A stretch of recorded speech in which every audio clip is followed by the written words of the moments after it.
ജെറമിയ അധ്യായം 51.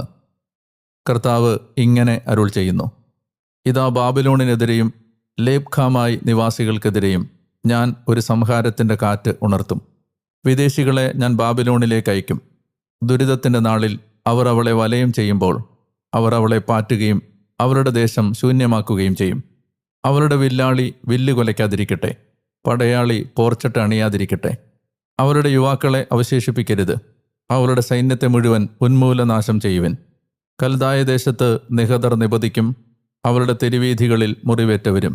എന്തെന്നാൽ ഇസ്രായേലിൻ്റെ പരിശുദ്ധനെതിരായ അപരാധം കൊണ്ട് അവരുടെ നാട് നിറഞ്ഞിരിക്കുന്നെങ്കിലും തങ്ങളുടെ ദൈവത്താൽ, സൈന്യങ്ങളുടെ കർത്താവിനാൽ ഉപേക്ഷിക്കപ്പെട്ടവയല്ല ഇസ്രായേലും യൂദായും.